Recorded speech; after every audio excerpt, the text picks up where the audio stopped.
President Joe Biden's renewed a key accord from World War II during his meeting with British Prime Minister Boris Johnson. The two leaders likening the pandemic recovery to the war effort that brought the two nations together. Annalise Nielsen joins us live. Now, Annalise, good morning. This is President Biden's first trip overseas since he took office.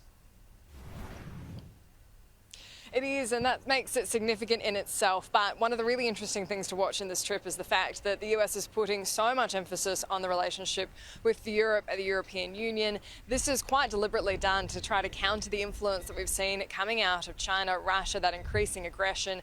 The number of cyber attacks that have been hitting the United States is starting to hit close to home. And so this is going to be the thing to watch in this G7 summit. But before they got there, President Joe Biden met with Prime Minister Boris Johnson. There was a nice meeting with the wives, in which they both mutually agreed that they were doing pretty well with their wives, batting above their averages, you could say, or they said in their meeting. But what we did see was this transatlantic accord renewed, and with this renewed interest on climate change, which is a particular push from the Biden administration, but also on that important topic of cybersecurity.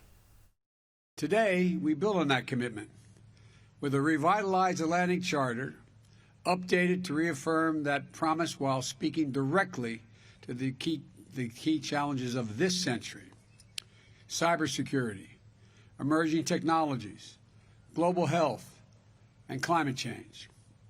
We discussed our common goals for driving ambitious global action to address the climate crisis.